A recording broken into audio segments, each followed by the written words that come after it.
En 1837, dans une demeure silencieuse du Perche, un enfant naquit sans nom, sans acte, sans reconnaissance. Sa mère mourut en couche, son père signa un registre qu'il brûla le soir même. Et pendant 53 ans, personne ne parla. Avant de plonger dans cette histoire, abonnez-vous à cette chaîne et dites-moi dans les commentaires de quelle ville vous nous écoutez en ce moment. Nous aimons savoir où voyagent nos récits. L'histoire que vous allez entendre ne figure dans aucun manuel d'histoire. Elle ne porte ni le sceau des archives départementales, ni la signature d'un notaire célèbre. Pourtant, elle traversa 3 générations dans le silence, portée par des regards baissés, des portes fermées, et cette loi implacable qui régissait alors les grandes maisons de province. Ce qui se passe entre ces murs n'existe pas au dehors. Le Perche, cette région vallonnée entre la Normandie et la vallée de la Loire, avait conservé au XIXe siècle ce caractère fermé, secret, presque médiéval dans ses mœurs. Les grandes familles nobles y possédaient encore d'immenses domaines forestiers. Les routes étaient rares. Les villages s'éparpillaient entre collines et bocages comme des îlots isolés. Chaque propriété constituait un monde en soi, régi par ses propres lois, imperméable aux regards extérieurs. La monarchie de Juillet venait de s'installer. Louis-Philippe régnait depuis 7 ans, cherchant un équilibre fragile entre l'ancienne noblesse et la bourgeoisie montante. Dans les salons parisiens, on discutait de réformes, de constitution, de progrès. Mais dans ces campagnes reculées, les structures féodales demeuraient intactes sous d'autres noms. Le maître possédait toujours la terre, les bois, les moulins. Il employait des dizaines de domestiques, de fermiers, de journaliers. Et son pouvoir sur eux dépassait largement le contrat de travail. Le domaine de Valcroix s'étendait sur près de 2000 hectares de forêt, de prairies et de terres cultivées. On l'atteignait par un chemin de terre qui serpentait pendant 5 kilomètres depuis le bourg le plus proche, un hameau appelé Saint-Ouen-des-Champs, où vivaient à peine 300 âmes. La demeure principale, construite au début du XVIIIe siècle, se dressait au sommet d'une colline douce, entourée de chênes séculaires. C'était une bâtisse massive de pierres calcaires, au toit d'ardoise sombre, avec 2 ailes symétriques et une cour centrale pavée. Les écuries occupaient le bâtiment est. Les communs et les logements des domestiques se trouvaient dans l'aile ouest, légèrement en retrait. Le maître des lieux s'appelait Édouard Augustin de Montbrison. Il avait 42 ans en 1837.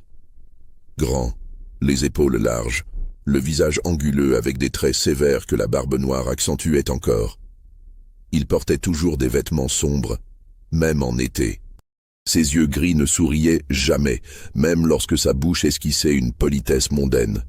On le disait taciturne, méthodique, inflexible. Il gérait son domaine avec une rigueur quasi militaire. Chaque dépense figurait dans un registre. Chaque récolte était pesée, mesurée, inventoriée. Chaque domestique avait des tâches précises, des horaires stricts, et savait qu'une faute, même minime, entraînait un renvoi immédiat sans référence. Édouard Augustin avait épousé 12 ans plus tôt Clotilde de Courseul, fille d'une famille noble appauvrie de Normandie. Le mariage avait été arrangé pour consolider les terres. Clotilde était une femme effacée, aux traits pâles et délicats, qui passait ses journées à broder, à lire des ouvrages pieux et à superviser les repas. Elle ne montait plus à cheval depuis des années. Elle ne recevait presque jamais. Sa présence dans la maison était silencieuse, comme une ombre qui glisse le long des couloirs sans jamais faire grincer un parquet. Il n'avait pas d'enfant. Ce sujet, dans les conversations familiales ou avec les notables de la région, restait soigneusement évité. On savait. On ne disait rien. Clotilde avait fait plusieurs fausses couches dans les premières années. Puis plus rien. Le médecin du canton, un homme discret appelé docteur Lebrun, venait régulièrement à Valcroix, mais ses visites ne donnaient jamais lieu à des annonces. Le silence s'était installé sur cette question comme une chape de plomb. La domesticité de Valcroix comptait 16 personnes à demeure. Le majordome, M. Ferrand, un homme sec d'une 60aine d'années, dirigeait l'ensemble avec une autorité comparable à celle d'un colonel. Sous ses ordres, 2 valets, 3 femmes de chambre, 4 cuisinières et aides de cuisine, 2 palefreniers, un jardinier principal et ses 2 assistants. Tous vivaient dans l'aile ouest. Les hommes dormaient dans des chambres communes à l'étage. Les femmes occupaient des cellules individuelles au rez-de-chaussée, chacune mesurant à peine 8 mètres carrés. Un lit étroit, une armoire, une cuvette en faïence, une fenêtre donnant sur la cour. Parmi ces femmes se trouvait Jeanne Rivière. Elle avait 23 ans en 1837. Elle travaillait à Valcroix depuis l'âge de 16 ans, d'abord comme aide de cuisine, puis comme femme de chambre après que Madame de Montbrison eut remarqué son sérieux et sa discrétion. Jeanne était née dans une famille de journaliers agricoles de Saint-Ouen-des-Champs. Son père était mort dans un accident avec une batteuse. Sa mère avait élevé seule 4 enfants dans une chaumière qui s'effondrait chaque hiver. Jeanne avait envoyé la moitié de ses gages à sa famille pendant des années. Elle ne se plaignait jamais. Elle accomplissait ses tâches avec une régularité mécanique. Elle parlait peu.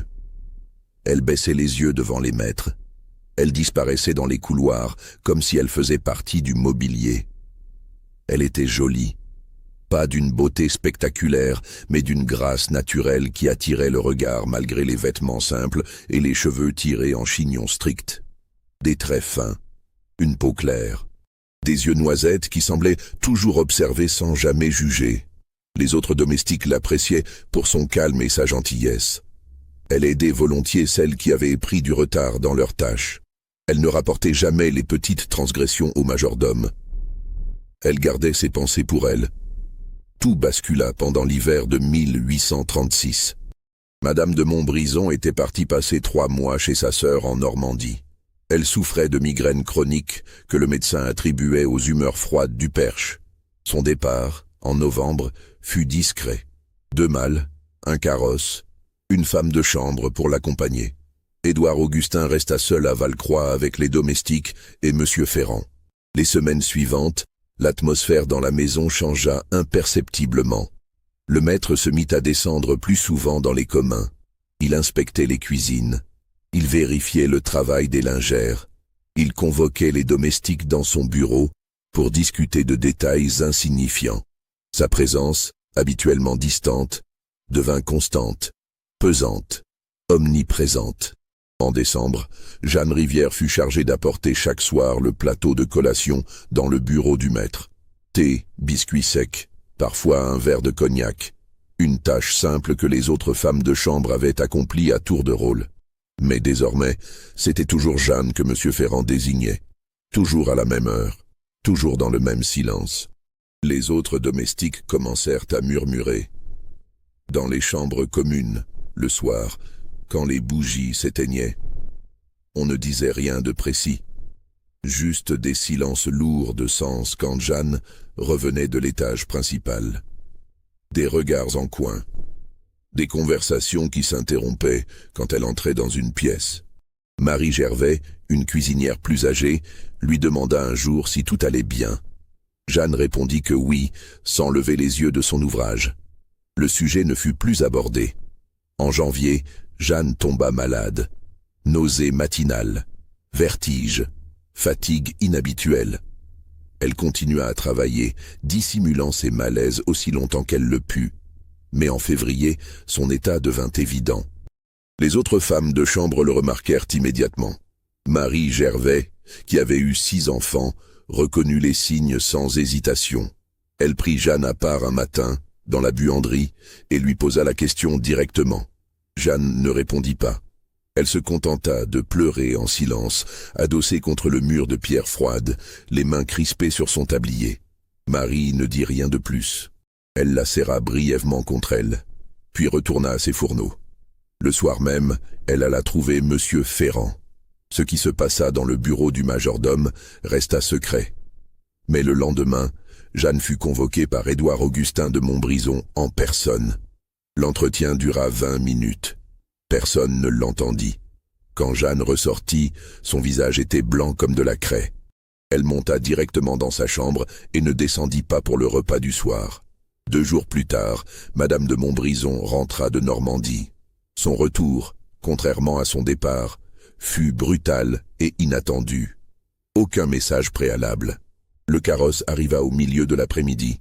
Clotilde descendit, pâle et tremblante, sans un mot pour les domestiques qui s'étaient précipités pour l'accueillir.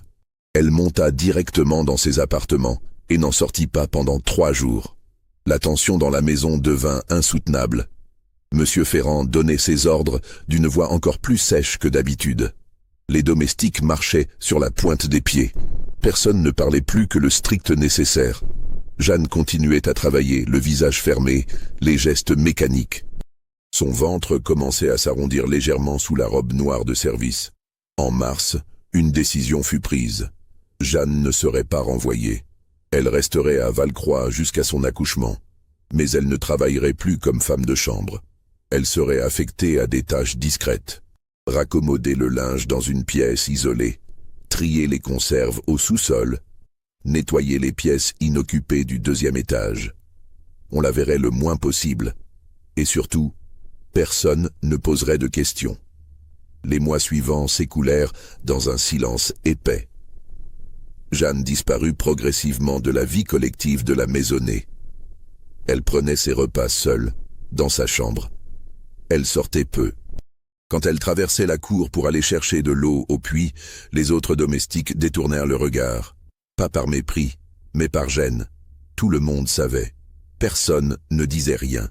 Cette omerta n'était pas imposée par une interdiction explicite, mais par cette loi tacite qui régissait les grandes maisons. Certaines réalités n'ont pas besoin d'être nommées pour être comprises. Marie Gervais continuait à veiller sur Jeanne discrètement. Elle lui apportait des tisanes, des bouillons plus nourrissants, des linges propres. Elle ne posait jamais de questions. Jeanne ne donnait jamais d'explications. Entre elles s'établit une complicité silencieuse, faite de gestes et de regards, où les mots devenaient superflus. Édouard Augustin de Montbrison, de son côté, avait repris sa vie habituelle. Il gérait ses terres, recevait ses fermiers, inspectait ses récoltes. Il ne descendait plus dans les communs. Il ne croisait plus Jeanne. C'était comme si elle avait cessé d'exister. Comme si ces mois d'hiver n'avaient jamais eu lieu. Clotilde, elle, était devenue un fantôme. Elle ne quittait presque plus ses appartements. Elle ne présidait plus les repas. Elle ne supervisait plus les domestiques. Quand elle sortait, c'était pour se rendre à la chapelle du domaine, un petit édifice de pierre situé à 100 mètres de la maison principale. Elle y passait des heures, agenouillée sur les dalles froides, récitant des prières d'une voix à peine audible. Les domestiques qui nettoyaient la chapelle la trouvaient parfois endormie là, recroquevillée sur un banc, le visage creusé par l'insomnie. Le docteur Lebrun fut appelé à plusieurs reprises au cours du printemps. Il rendait visite à Madame de Montbrison, lui prescrivait des calmants, des fortifiants, des potions à base de valériane et de camomille. Mais chacun voyait bien que le mal de Clotilde n'était pas physique. C'était une blessure invisible, une humiliation silencieuse qui la rongeait de l'intérieur. En juillet, le ventre de Jeanne était devenu impossible à dissimuler. On la fit déménager dans une ancienne chambre de domestique située tout au bout de l'aile ouest, isolée des autres logements. C'était une pièce exiguë, aux murs couverts de moisissures, avec une fenêtre si petite qu'elle laissait à peine entrer la lumière. On y installa un lit plus large, une bassine, des draps propres. Marie Gervais monta une chaise, une table, quelques bougies. Jeanne s'y installa sans protester. Elle n'avait plus de force pour résister. Elle attendait dans cette cellule humide que tout soit fini. Le 23 août 1837, vers 3 heures du matin, Jeanne entra en travail. Marie Gervais, qui dormait dans la chambre voisine, entendit les premiers gémissements étouffés. Elle se leva immédiatement et alla chercher une sage-femme du village, une femme appelée Margot Pelletier, qui avait l'habitude des accouchements difficiles. Margot arriva 1 heure plus tard, une lanterne à la main, sa sacoche de toile usée sur l'épaule. L'accouchement fut long et pénible. Jeanne était jeune, mais épuisée par des mois de stress et de malnutrition relative. Le bébé se présentait mal. Margot dut intervenir manuellement pour repositionner l'enfant. Jeanne hurla. Ses cris déchirèrent le silence de la nuit, mais personne ne vint. Les murs épais étouffaient les sons. Et dans la maison principale, à 50 mètres de là, tout le monde fit semblant de dormir. À 6 heures du matin, l'enfant naquit. Un garçon, petit, mais vigoureux. Ses premiers cris résonnèrent dans la chambre étroite. Margot Pelletier le lava, le lange, le posa sur le ventre de Jeanne. Jeanne le regarda avec des yeux vides de larmes, trop épuisée pour pleurer, trop brisée pour sourire. Elle murmura quelque chose que personne ne comprit. Puis, elle ferma les yeux. 1 heure plus tard, elle se mit à saigner. Abondamment. Margot tenta de stopper l'hémorragie avec des compresses, des décoctions, des prières. Rien n'y fit. À 9 heures, Jeanne Rivière était morte. Elle avait 23 ans. Elle n'avait jamais dit un mot sur le père de l'enfant. Elle n'avait laissé aucune lettre. Elle disparut du monde comme elle y avait vécu, en silence. Marie Gervais pleura en tenant le bébé contre elle. Margot Pelletier, elle, avait vu trop de morts pour pleurer encore. Elle recouvrit le corps de Jeanne d'un drap blanc, nettoya la chambre du mieux qu'elle put, puis descendit prévenir Monsieur Ferrand. Le majordome écouta sans broncher, hocha la tête et monta informer le maître. Édouard Augustin de Montbrison réagit avec un détachement glacial. Il donna des instructions précises. Le corps de Jeanne serait enterré discrètement dans le cimetière de Saint-Ouen-des-Champs. Pas de cérémonie, pas de faire-part, une simple tombe anonyme. Monsieur Ferrand se chargerait de tout. Quant à l'enfant, il resterait à Valcroix pour le moment. On déciderait plus tard de son sort. Mais avant toute chose, Édouard d'Augustin fit quelque chose d'étrange. Il demanda qu'on lui apporte le registre des naissances privées de la famille, un épais cahier relié de cuir où étaient consignés, depuis 3 générations, tous les événements importants du domaine. Il prit une plume, inscrivit une ligne brève.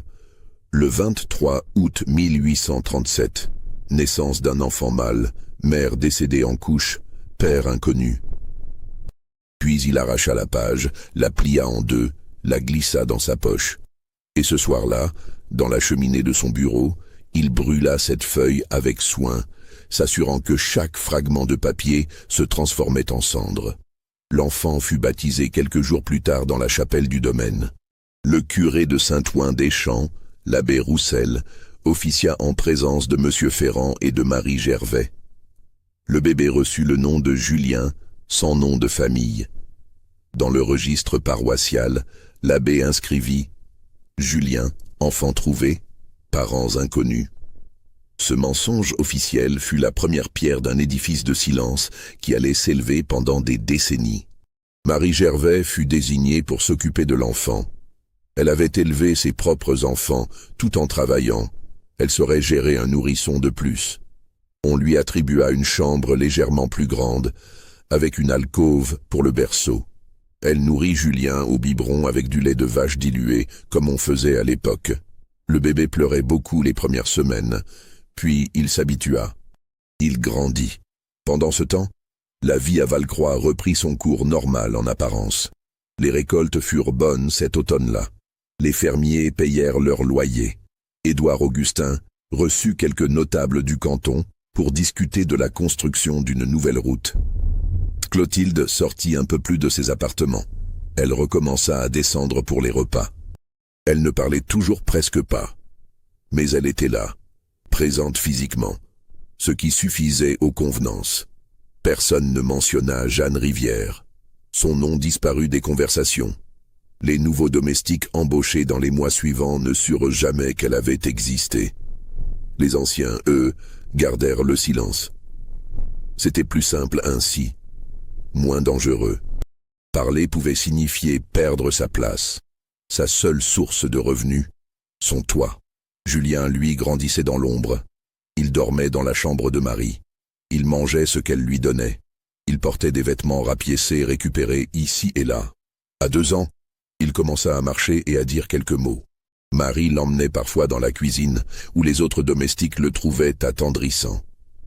Un bel enfant, disait-elle. Des traits fins, des yeux clairs, des cheveux bruns et épais. Certaines remarquaient, à mi-voix, qu'il ressemblait étrangement à quelqu'un. Mais elles ne finissaient jamais leur phrase. Le sous-entendu restait suspendu dans l'air, puis se dissipait. Monsieur Ferrand avait l'oreille fine. Il savait tout ce qui se disait dans la maison.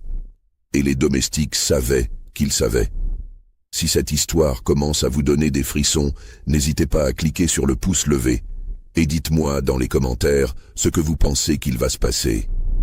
Certains secrets, une fois enfouis, ne demandent qu'à ressurgir. En 1840, alors que Julien approchait de ses 3 ans, un événement imprévu se produisit. Clotilde de Montbrison tomba enceinte. Après tant d'années de stérilité apparente, cette grossesse surprit tout le monde, y compris le docteur Lebrun. Mais elle se déroula normalement. Clotilde fut suivie de près. Elle resta alitée pendant les derniers mois, comme le prescrivait la médecine de l'époque. Et en février 1841, elle donna naissance à une fille, prénommée Hélène. L'arrivée de cet enfant légitime transforma radicalement l'atmosphère du domaine. Édouard Augustin sembla retrouver une forme de satisfaction. Il organisa une petite réception pour célébrer la naissance, invitant les notables locaux, le sous-préfet, quelques familles nobles de la région. Clotilde, elle, parut renaître. Pour la première fois depuis des années, on la vit sourire. Elle passait des heures dans la nurserie, berçant Hélène, lui chantant des berceuses, veillant sur son sommeil avec une vigilance maternelle obsessionnelle. Mais cette nouvelle naissance posa une question délicate. Que faire de Julien? Jusqu'ici, il vivait discrètement dans les communs, élevé par Marie Gervais comme un enfant de domestique. Mais il grandissait. Il devenait plus visible. Et sa ressemblance avec Édouard Augustin commençait à être troublante. Même des visiteurs occasionnels le remarquaient.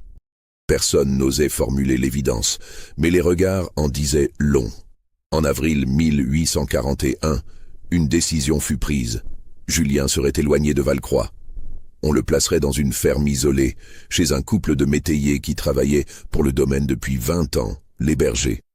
Ils habitaient à 8 kilomètres de là, au milieu des bois, dans une exploitation minuscule qui produisait à peine de quoi survivre. Édouard Augustin leur proposa un arrangement. Il prendrait l'enfant, l'élèverait comme s'il était le leur, et en échange, leur loyer serait réduit de moitié. De plus, ils recevraient chaque trimestre une somme d'argent pour couvrir les frais de l'enfant. Les bergers acceptèrent sans poser de questions. Ils étaient vieux, leurs propres enfants étaient partis depuis longtemps. Avoir un garçon pour les aider dans les travaux des champs n'était pas une mauvaise chose. Peu leur importait d'où ils venaient. L'argent parlait plus fort que la curiosité. Marie Gervais pleura le jour où elle dut confier Julien au berger. Elle l'avait élevé pendant 3 ans. Elle s'était attachée à lui comme à ses propres fils. Mais elle n'avait pas son mot à dire. Le matin du départ, elle l'habilla avec des vêtements propres, lui glissa un petit morceau de pain d'épices dans la poche et le confia à Monsieur Ferrand qui devait le conduire à la ferme en carriole. Julien, trop jeune pour comprendre, agita la main en souriant. Il ne savait pas qu'il ne reverrait plus Marie pendant des années. Les bergers l'accueillirent d'eau sans effusion. La femme, Germaine, était sèche et taciturne. L'homme, Louis, buvait trop et parlait peu. Ils nourrirent Julien, lui donnèrent un coin dans la grange pour dormir, et l'oublièrent presque aussitôt. L'enfant grandit à la dure, entre les poules, les cochons, les travaux des champs. Il apprit à se débrouiller seul, à ne rien attendre de personne, à se taire quand Louis rentrait ivre et frappait tout ce qui bougeait. Les années passèrent. Julien devint un garçon robuste, silencieux, observateur. Il ne connaissait rien de ses origines. Les bergers ne lui dirent jamais qu'il n'était pas leur fils. Ils ne lui parlèrent jamais de Valcroix, de Jeanne Rivière, de Marie Gervais. Julien croyait être né dans cette ferme misérable, fils de paysan misérable, destiné à mourir misérable. À Valcroix, pendant ce temps, Hélène grandissait dans le luxe et l'attention. Elle avait des gouvernantes, des maîtres de musique, des professeurs de dessin. Elle portait des robes brodées. Elle apprenait le piano, le français, un peu d'italien. Elle était l'héritière unique du domaine, l'enfant légitime. celle sur qui reposaient tous les espoirs de la lignée. Clotilde, qui avait tant souffert de son absence de maternité, reporta sur Hélène une affection étouffante. Elle ne la quittait presque jamais des yeux. Elle contrôlait tout, ses lectures, ses fréquentations, ses sorties. Hélène devint une enfant grave, sérieuse, un peu triste. Elle ne jouait pas avec les enfants du village. Elle n'avait pas d'amis.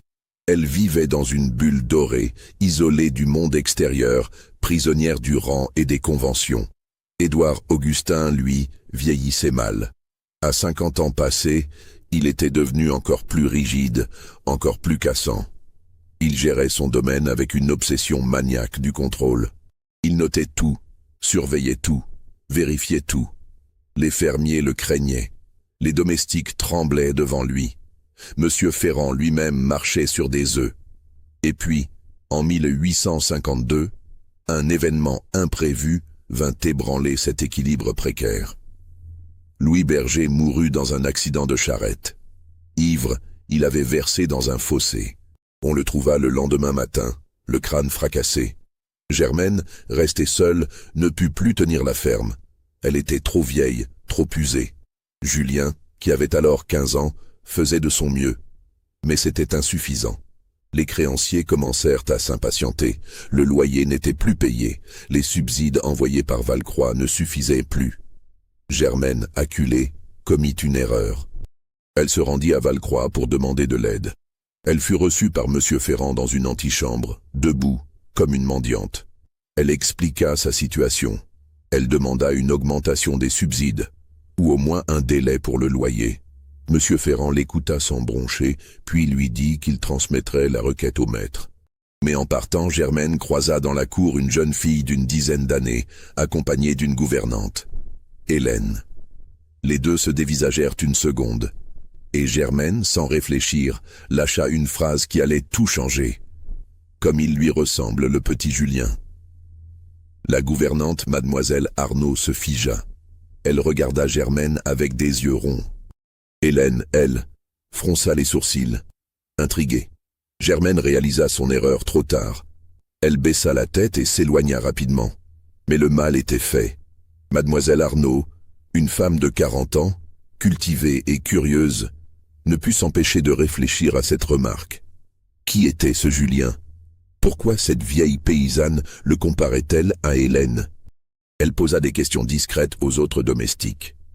Elle apprit qu'un enfant avait été élevé à Valcroix des années auparavant, par Marie Gervais, qu'il avait été placé chez les Bergers, que personne ne parlait de lui, que son origine était floue. Mademoiselle Arnaud était intelligente. Elle fit des recoupements. Elle calcula les dates. 1837. L'année de la longue absence de Madame de Montbrison. L'année où une domestique était morte en couche. Elle ne dit rien, mais elle commença à observer, à écouter, à deviner. Hélène, elle, n'oublia pas cette rencontre. Elle demanda à sa mère qui était Julien. Clotilde pâlit, balbutia une excuse et changea de sujet. Cette réaction confirma les soupçons naissants de la fillette. Elle était jeune mais déjà perspicace. Elle comprit qu'on lui cachait quelque chose, et elle décida de découvrir quoi. En 1854, Hélène avait 13 ans. Elle était devenue une jeune fille mince et pâle, aux traits fins et aux yeux clairs. Elle ressemblait beaucoup à sa mère, mais avec quelque chose de plus dur, de plus volontaire. Elle lisait beaucoup, des romans interdits qu'elle cachait sous son matelas, des essais philosophiques que mademoiselle Arnaud lui prêtait en secret. Elle posait des questions embarrassantes lors des dîners. Elle observait tout, avec une acuité troublante qui mettait mal à l'aise les invités du domaine. Cette année-là, le printemps fut particulièrement pluvieux. Les chemins devinrent impraticables. Le domaine semblait encore plus isolé que d'habitude, comme coupé du reste du monde par des rideaux de pluie grise. C'est dans cette atmosphère lourde et oppressante qu'Hélène prit une décision qui allait bouleverser l'équilibre fragile de Valcroix. Un jour d'avril, profitant d'une accalmie et de l'absence de sa gouvernante, partie au village chercher des médicaments pour Clotilde, Hélène quitta le domaine à cheval. Elle avait volé la clé de l'écurie, scellé elle-même sa jument, et était partie sans un mot à personne. Elle ne connaissait pas exactement le chemin vers la ferme des bergers, mais elle avait écouté assez de conversations entre domestiques, glané assez d'indices au fil des années. Vers le nord, au-delà des bois de chêne, là où le chemin se divise près du vieux calvaire de pierre. Elle chevaucha pendant plus d'une heure, se perdant 2 fois dans les sentiers boueux qui serpentaient entre les arbres. La pluie recommença à tomber, fine et pénétrante. Ses vêtements se collèrent à sa peau. Ses cheveux s'échappèrent du chignon strict. Mais elle continua, poussée par une obsession qui avait grandi en elle pendant des mois, comme une fièvre lente. Quand elle aperçut enfin la ferme des bergers, ce fut presque une déception.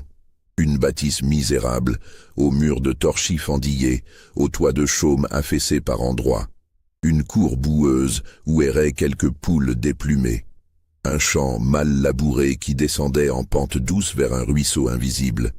Tout respirait la pauvreté, l'abandon, la survivance plutôt que la vie. Julien était là, dans le champ, en train de réparer une clôture effondrée. Il avait 17 ans. Grand, les épaules déjà larges d'avoir trop travaillé trop jeune, le visage tanné par le soleil et le vent. Il portait une chemise rapiécée, un pantalon trop court qui laissait voir ses chevilles nues et couvertes de boue. Des cheveux bruns en désordre, épais comme une crinière.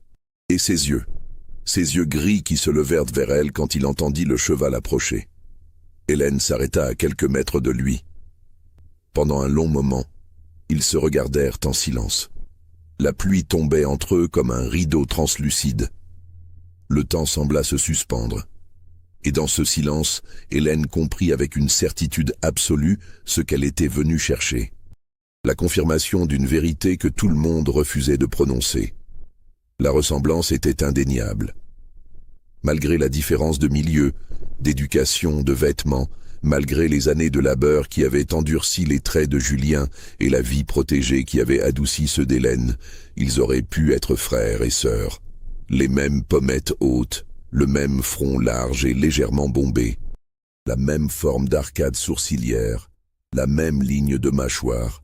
C'était comme regarder dans un miroir déformé par le temps et la condition sociale. « Qui êtes-vous » demanda enfin Julien, la voix méfiante. Il tenait encore son marteau à la main, comme une arme potentielle. Ses muscles étaient tendus. Il avait l'habitude de se méfier des visiteurs, surtout ceux qui venaient du côté de Valcroix. « Je m'appelle Hélène de Montbrison. Je viens de Valcroix. » Le nom tomba entre eux comme une pierre dans un puits. Julien cligna des yeux. Ses mâchoires se contractèrent. Il connaissait ce nom, bien sûr. C'était celui qui apparaissait sur les quelques papiers que Germaine conservait dans une boîte en fer blanc sous son lit. Celui qui était inscrit sur les petites enveloppes d'argent qu'elle recevait chaque trimestre. Le nom qui expliquait pourquoi il vivait dans cette ferme sans jamais payer de loyer. Le nom autour duquel tournaient tous les non-dits de son existence. Que voulez-vous ? Sa voix était dure, mais Hélène y percevait quelque chose d'autre. Une peur, une curiosité réprimée. Elle descendit de cheval, lentement, sans le quitter des yeux. La boue éclaboussa le bas de sa robe. Elle s'en moquait. Elle s'approcha de quelques pas, suffisamment pour voir les détails de son visage, les petites cicatrices sur ses mains, la saleté incrustée sous ses ongles. « Je veux savoir qui vous êtes. Pourquoi Germaine Berger a dit il y a 2 ans que vous me ressembliez? Pourquoi mon père paie pour vous? Pourquoi personne ne parle de vous à Valcroix alors que tout le monde sait que vous existez ?» Julien recula d'un pas, comme giflé. Une colère sourde montait en lui, mêlée à une peur viscérale. Il secoua la tête. « Je ne sais pas de quoi vous parlez. Laissez-moi tranquille. » Mais Hélène ne lâcha pas prise. Elle planta ses yeux dans les siens. « Vous le savez. Vous n'êtes pas stupide. Regardez-nous. Regardez nos visages. Nous avons le même sang. » Les mots restèrent suspendus dans l'air. Julien sentit quelque chose se briser en lui, comme une digue qui cède. Toutes les questions qu'il avait étouffées pendant des années, toutes les intuitions qu'il avait refusé de formuler, tout remontait d'un coup à la surface. « Partez, » dit-il dans un souffle. « Partez avant que Germaine vous voie. » Mais Hélène ne bougea pas. Elle resta là, sous la pluie, le regard fixe. Non, pas avant que vous me disiez ce que vous savez. Je ne sais rien. La voix de Julien se brisa. Je ne sais rien, vous entendez? Je ne sais même pas qui était ma mère. Je ne sais pas pourquoi je suis ici. Je ne sais pas pourquoi Louis me frappait en m'appelant le bâtard du château. Je ne sais rien. Les derniers mots furent presque un cri. Hélène tressaillit. Elle n'avait pas prévu cette douleur, cette rage brute. Elle avait imaginé un mystère à résoudre, une énigme à déchiffrer. Pas un être humain brisé par des années d'abandon et d'ignorance. Germaine apparut sur le seuil de la maison, alertée par les éclats de voix. En voyant Hélène, elle pâlit.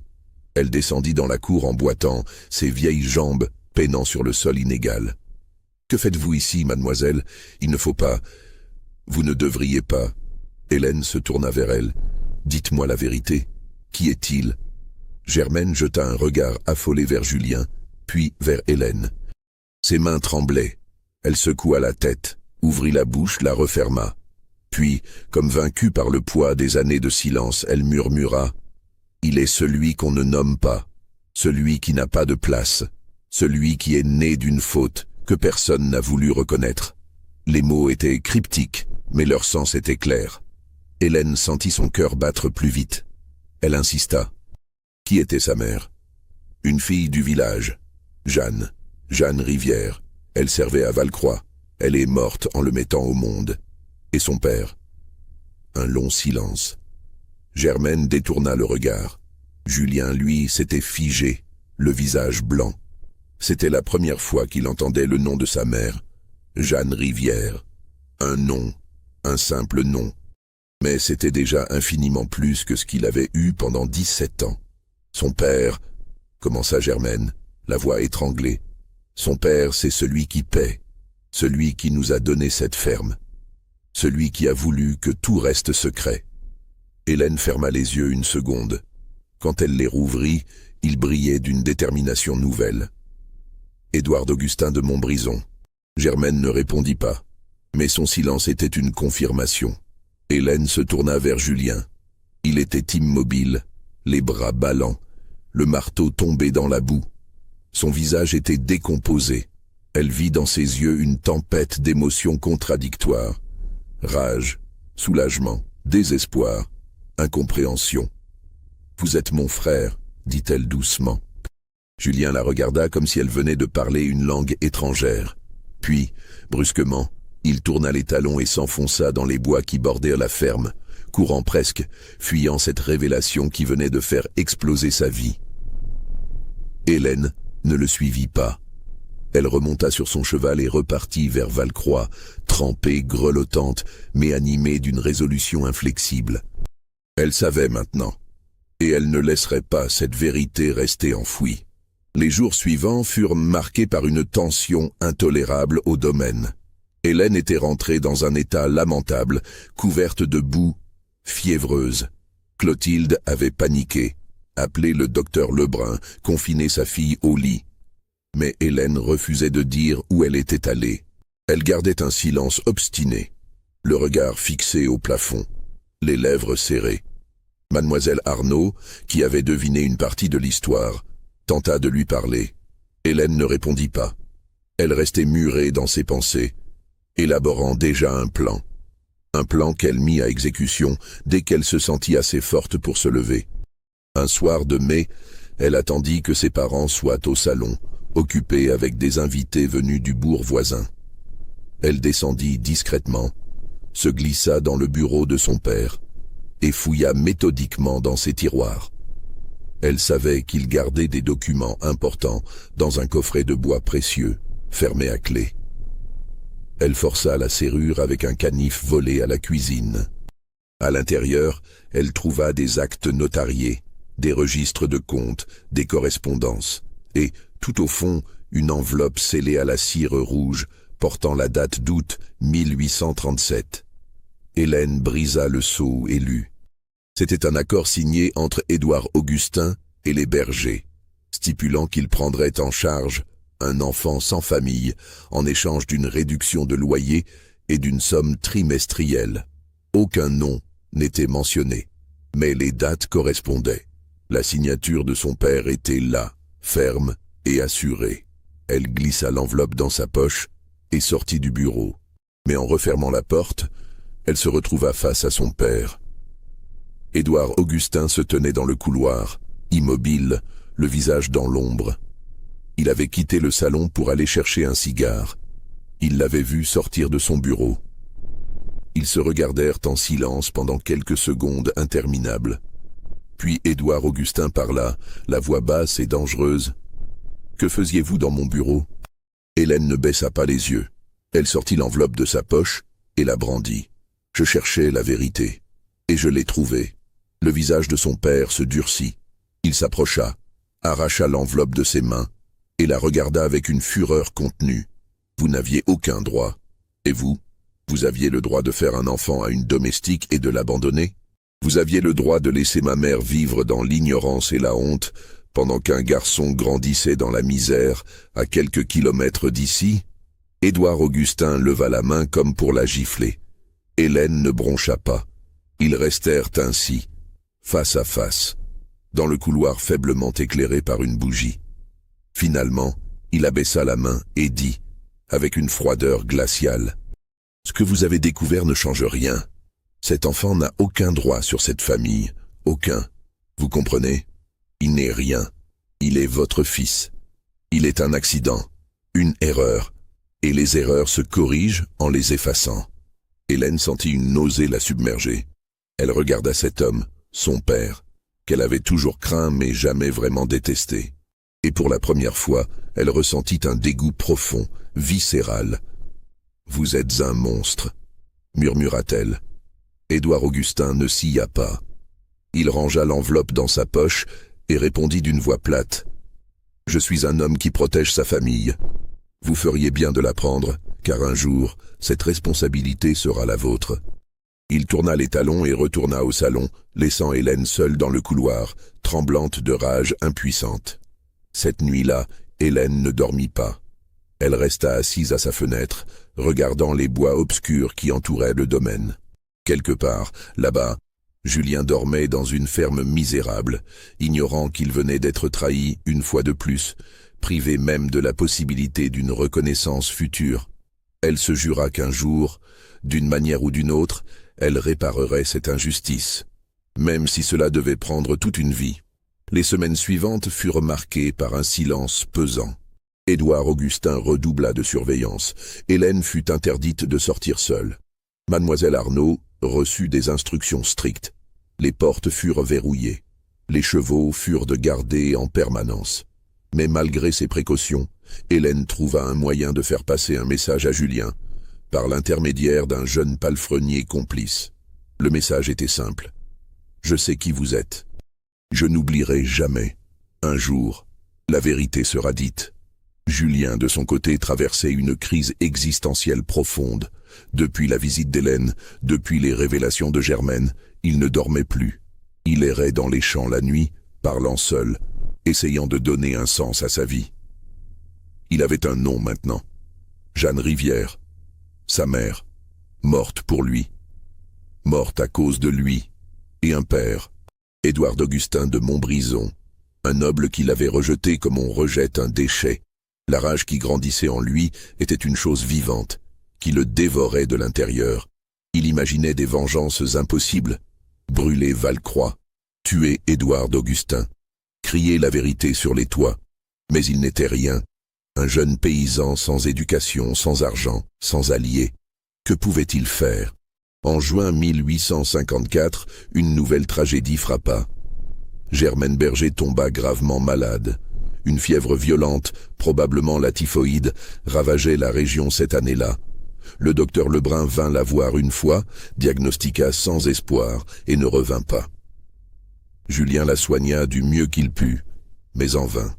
Elle mourut au bout d'une semaine, dans un délire où elle récitait des prières mélangées à des confessions inintelligibles. Avant de mourir, dans un moment de lucidité, elle saisit la main de Julien et murmura « Pardonne-moi, je t'ai menti pendant si longtemps. Tu méritais mieux, tu méritais un nom, tu méritais d'être reconnu. » Julien pleura. C'était la première fois qu'il pleurait depuis l'enfance. Il pleura sur cette vieille femme qui, malgré sa dureté, avait été la seule figure maternelle qu'il ait jamais connue. Il pleura sur Jeanne Rivière qu'il n'avait jamais rencontrée. Il pleura sur lui-même, sur cette vie volée, sur cette identité niée. Germaine fut enterrée dans le cimetière de Saint-Ouen-des-Champs, dans une tombe anonyme. Julien était le seul présent, avec le fossoyeur. Pas de curé, pas de cérémonie, juste une fosse creusée à la hâte, un cercueil de planches mal rabotées et le bruit sourd de la terre qui retombe. Après l'enterrement, Julien retourna à la ferme. Il était désormais complètement seul. Sans tuteur, sans famille, sans statut légal. Personne ne viendrait plus payer le loyer. Personne ne lui enverrait plus d'argent. Il savait qu'il allait être expulsé. Ce n'était qu'une question de temps. Effectivement, 3 semaines plus tard, M. Ferrand se présenta à la ferme avec 2 hommes. Il apportait un ordre d'expulsion signé par Édouard Augustin de Montbrison. Julien avait 8 jours pour partir. Après quoi, les terres seraient reprises et la ferme détruite. Julien écouta sans un mot. Il regarda M. Ferrand droit dans les yeux et dit simplement « Dites à M. de Montbrison que je veux lui parler. » M. Ferrand fronça les sourcils. « C'est impossible. Dites-lui que je sais qui il est et qui je suis. Dites-lui que si je pars sans avoir parlé, je parlerai ailleurs, au curé, au notaire, à qui voudra m'écouter. » Le majordome pâlit légèrement. Il hocha sèchement la tête. « Je transmettrai. » 2 jours plus tard, par une matinée brumeuse de juillet, Julien reçut un message. Édouard Augustin de Montbrison acceptait de le recevoir. Pas à Valcroix, mais dans une vieille grange abandonnée située à mi-chemin entre le domaine et la ferme des bergers. Un lieu neutre, un lieu secret. Julien s'y rendit à pied, le cœur battant. Il avait passé des heures à préparer ce qu'il allait dire. Des discours entiers, composés dans sa tête pendant les nuits d'insomnie.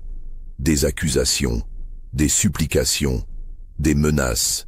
Mais maintenant qu'il marchait vers ce rendez-vous, les mots lui semblaient vains. Que pouvait-il vraiment espérer? De l'argent? Une reconnaissance? Un nom? La grange se dressait au milieu d'un pré envahi par les ronces. Ses murs de pierre étaient recouverts de mousse. Son toit percé laissait entrer des raies de lumière poussiéreux. L'endroit sentait le foin moisi et la terre humide. Édouard Augustin était déjà là, debout près de l'entrée, vêtu de noir comme toujours, le visage fermé. Ils se regardèrent en silence pendant un long moment.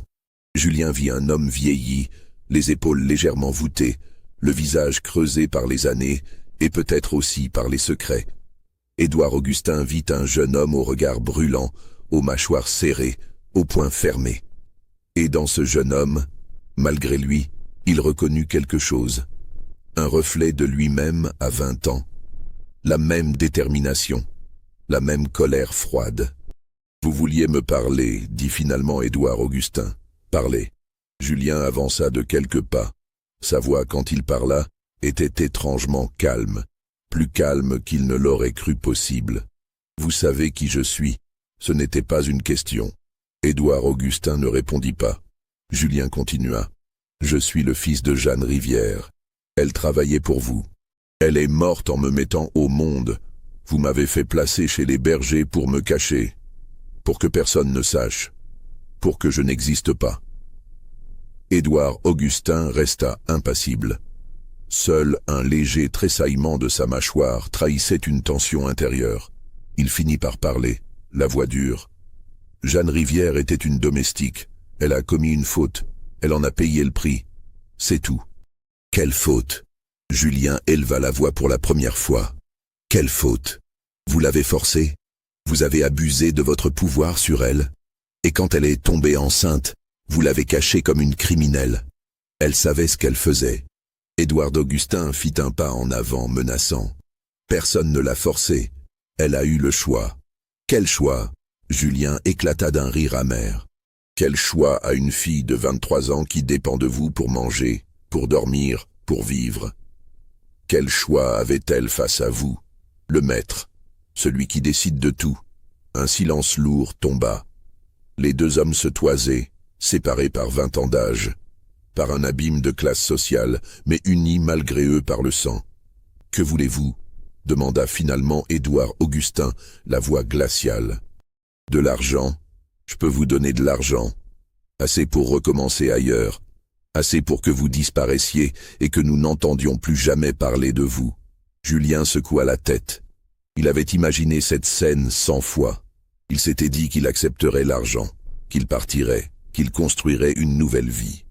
Mais maintenant qu'il était là, face à cet homme qui était son père et qui le rejetait avec tant de mépris, il comprit que l'argent ne comblerait jamais le vide. « Je ne veux pas votre argent. Je veux que vous reconnaissiez ce que vous avez fait. Je veux que vous disiez que je suis votre fils. Je veux porter votre nom. » Édouard Augustin le regarda avec quelque chose qui ressemblait presque à de la pitié. Puis il secoua lentement la tête. « C'est impossible. Vous ne comprenez pas ce que vous demandez. Si je vous reconnaissais, vous deviendriez un héritier potentiel. Vous menaceriez la position d'Hélène. Vous jetteriez l'opprobre sur cette famille. Vous détruiriez tout ce que mes ancêtres ont construit pendant des siècles. Vous avez détruit ma vie avant même qu'elle ne commence. » La voix de Julien se brisa. « Vous m'avez privé de mère, de famille, d'identité. Je ne sais même pas qui je suis. Je n'ai pas de nom. Je n'ai pas de place dans ce monde. Je ne suis rien. Et c'est exactement ce que vous devez rester. » La voix d'Édouard Augustin était devenue plus dure encore, presque cruelle. « Rien. Je suis désolé que vous ayez découvert la vérité. J'aurais préféré que vous viviez dans l'ignorance. Mais maintenant que vous savez, vous devez comprendre qu'il n'y a pas d'autre issue. Vous n'êtes pas mon fils aux yeux de la loi. Vous n'avez aucun droit. Et vous n'en aurez jamais. » Julien sentit quelque chose se briser définitivement en lui. Une dernière illusion qui volait en éclats. Il avait espéré, malgré tout, malgré la logique, malgré tout ce qu'il savait du monde, il avait espéré une forme de reconnaissance, un mot, un geste, une once d'humanité, mais il ne trouva que le vide. « Je vais partir, » dit-il finalement, la voix éteinte. « Je vais quitter cette région. Je vais disparaître. Mais avant, je veux savoir une chose, une seule chose. Est-ce que vous avez aimé ma mère ? Ne serait-ce qu'un instant. » Édouard Augustin détourna le regard pour la première fois. Pendant un bref instant, quelque chose passa sur son visage. Un souvenir, un regret, puis le masque se referma. « Partez, » dit-il simplement, « et ne revenez jamais. » Il sortit de la grange sans se retourner. Julien resta seul dans la pénombre poussiéreuse, les poings serrés, les larmes coulant silencieusement sur ses joues. Il avait perdu, il avait tout perdu. Avant même d'avoir commencé, Julien quitta la ferme le lendemain. Il n'emporta presque rien. Quelques vêtements, un peu de nourriture et une petite bourse que Marie Gervais lui avait glissée en secret, contenant quelques pièces économisées pendant des années. Il marcha jusqu'à la route principale et monta dans la première carriole qui passait, direction Paris. Mais avant de partir définitivement, il fit un détour. Il se rendit au cimetière de Saint-Ouen-des-Champs, trouva la tombe anonyme où reposait Jeanne Rivière, et s'agenouilla dans l'herbe humide. Il resta là pendant 1 heure, parlant à voix basse à cette mère qu'il n'avait jamais connue. Il lui demanda pardon de n'avoir rien pu faire. Il lui promit qu'il ne l'oublierait jamais. Il lui promit qu'un jour, d'une manière ou d'une autre, son histoire serait racontée. Puis il se releva et alla frapper à la porte du presbytère. L'abbé Roussel, le vieux curé qu'il avait baptisé 17 ans plus tôt, le reçut avec bienveillance. Julien lui raconta toute l'histoire depuis le début, sans rien omettre. L'abbé écouta en silence, le visage grave. Quand Julien eut terminé, le vieux prêtre resta longtemps sans parler, les yeux perdus dans le vide. Puis il se leva, alla chercher le registre paroissial, un épais volume relié de cuir où étaient consignés tous les baptêmes, mariages et décès depuis 50 ans. Il l'ouvrit à la page d'août 1837, trouva l'acte de baptême de Julien et prit une plume. D'une écriture fine et tremblante, il ajouta une note dans la marge en latin. Filius naturalis Eduardi de Montbrison, negatus a patre, sed non a Deo. Fils naturel d'Édouard de Montbrison, renié par son père mais pas par Dieu. Voilà, dit-il en refermant le registre. C'est peu, mais c'est tout ce que je peux faire. Un jour, peut-être, quelqu'un lira ceci et saura. Julien remercia le vieil homme et partit. Il marcha toute la nuit pour atteindre la route de Paris. Il ne se retourna pas. Derrière lui, le Perche s'estompait dans la brume matinale. Devant lui s'ouvrait un avenir incertain, mais au moins libre de ce poids écrasant des secrets et des mensonges. À Valcroix, les jours suivants, le départ de Julien furent étrangement calmes. Édouard d'Augustin fit détruire la ferme des bergers. Les pierres furent récupérées pour réparer un mur d'enceinte. Le champ fut rasé et réensemencé. En quelques semaines, il ne resta plus aucune trace physique de l'endroit où Julien avait grandi, comme si cette partie de l'histoire n'avait jamais existé. Hélène, elle, ne dit rien, mais elle changea. Elle devint encore plus silencieuse, encore plus distante. Elle accepta finalement, en 1858, d'épouser un notable local, un homme plus âgé qu'elle de 15 ans, veuf et sans enfant. Le mariage fut célébré dans la chapelle du domaine. Hélène sourit aux invités, dansa avec son mari, accomplit tous les rituels attendus. Mais ceux qui la connaissaient bien virent dans ses yeux quelque chose d'éteint, une lumière qui ne reviendrait jamais. Elle eut 3 enfants, des filles, toutes les 3. Elle les éleva avec une tendresse scrupuleuse mais distante. Elle ne parla jamais de Julien, pas même à son mari. Le secret resta enfoui dans son cœur comme un éclat de verre qu'on ne peut ni extraire ni oublier. Édouard Augustin de Montbrison mourut en 1864 d'une attaque cérébrale. Il avait 69 ans. Ses dernières paroles, prononcées dans un moment de confusion mentale, furent étranges. Il appela Jeanne plusieurs fois, avec une urgence dans la voix qui surprit Clotilde et les domestiques présents. Puis, il murmura quelque chose qui ressemblait à « pardonne-moi » avant de perdre conscience définitivement. On l'enterra avec tous les honneurs dus à son rang. L'église était pleine. Les notables de 3 départements firent le déplacement. On prononça des discours louant sa rigueur, sa piété, sa gestion exemplaire de son domaine. Personne ne mentionna les zones d'ombre de sa vie. Personne ne prononça le nom de Jeanne Rivière, ni celui de Julien. Les secrets furent enterrés avec lui, sous une dalle de marbre gravée d'inscriptions pompeuses. Clotilde lui survécut 9 ans. Elle passa ses dernières années enfermée dans ses appartements, récitant des prières interminables, jeûnant jusqu'à l'épuisement, cherchant peut-être une forme de rédemption pour des fautes qu'elle n'avait pas commises, mais dont elle se sentait complice. Elle mourut en 1873, si légère qu'on avait l'impression qu'elle allait s'envoler. On l'enterra à côté de son mari. Leurs noms côte à côte sur la pierre froide, unis dans la mort comme ils ne l'avaient jamais été dans la vie. Hélène vécut jusqu'en 1912.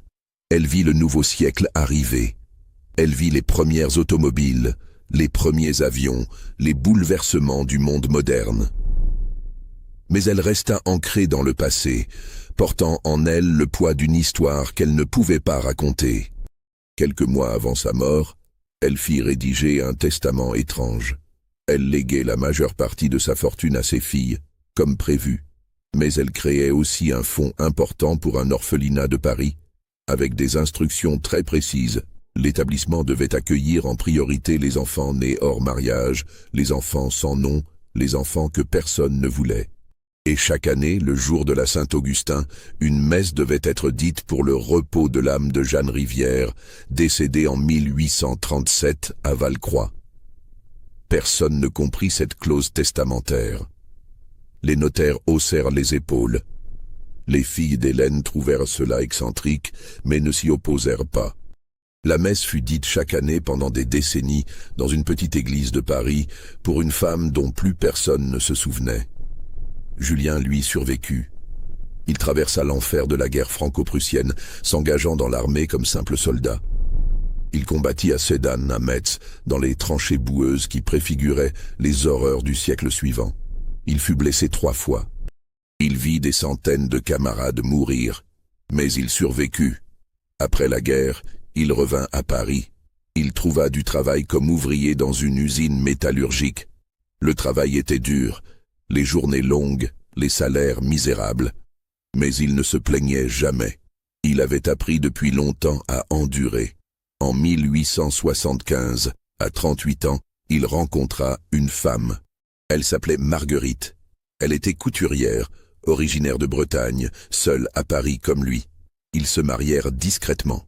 Ils eurent une fille qu'ils prénommèrent Jeanne, en mémoire de celle que Julien n'avait jamais connue.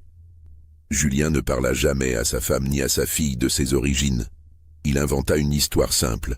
Orphelin de paysans morts de maladie, élevé par des fermiers, venus à Paris chercher du travail. Personne ne posa de questions. À cette époque, tant de gens avaient des passés troubles ou incomplets. On ne fouillait pas. Il mourut en 1903, à 56 ans, d'une crise cardiaque. Un matin, en se levant pour aller à l'usine, il s'effondra dans la cuisine. Il était mort avant de toucher le sol. Marguerite pleura. Jeanne, qui avait alors 28 ans, pleura aussi. Elles organisèrent un enterrement modeste au cimetière du Père-Lachaise. Une tombe sans fioriture, juste un nom. Julien Rivière, 1837-1903. Il avait pris le nom de sa mère. C'était la seule chose qui lui appartenait vraiment. Sa fille Jeanne se maria à son tour. Elle eut des enfants. Les descendants de Julien se multiplièrent, ignorant tout de leur lien avec la famille de Montbrison. Deux lignées séparées par un secret, coulant parallèlement dans le temps sans jamais se toucher. Mais les secrets ont la vie longue. En 1920, un jeune historien local, passionné par les archives paroissiales, tomba sur la note marginale laissée par l'abbé Roussel. Intrigué, il commença à mener une enquête discrète. Il interrogea les derniers vieillards qui se souvenaient encore de cette époque. Il fouilla dans les registres de l'état civil. Il reconstitua l'histoire, pièce par pièce. Il écrivit un article détaillé qu'il soumit à une revue régionale d'histoire locale. L'article fut publié en 1922 sous le titre « Un scandale oublié dans l'ancienne noblesse du Perche, l'affaire de Montbrison ». L'article fit peu de bruit. La revue avait un tirage confidentiel. Les descendants d'Hélène, qui portaient désormais un autre nom suite à plusieurs mariages, ne furent jamais informés. Les descendants de Julien, eux, ne lisaient pas ce genre de publication.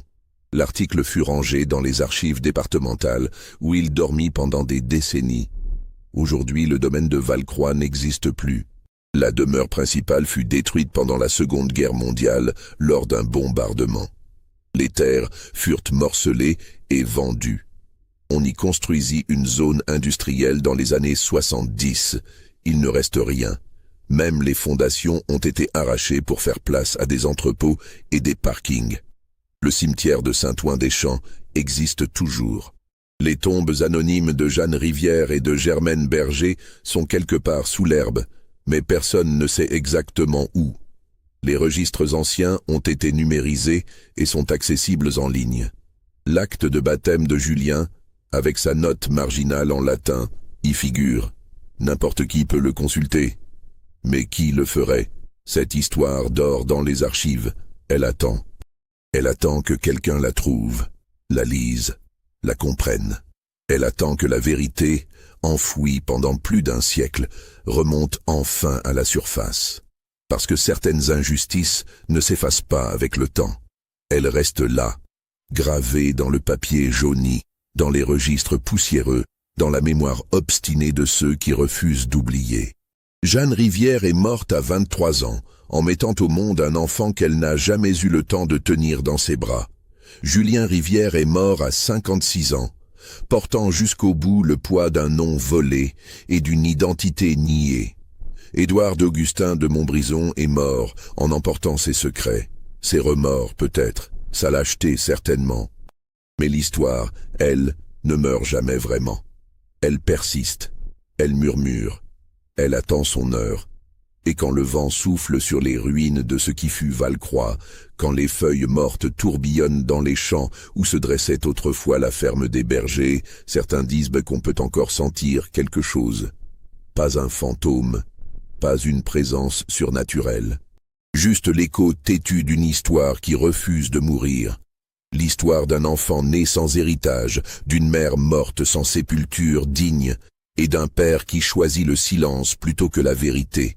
Et cette histoire, même si personne ne l'écoute, continue de se raconter, dans le bruissement des archives, dans le silence des cimetières, dans la mémoire obstinée de ceux qui croient que certaines vérités méritent d'être dites, même un siècle trop tard.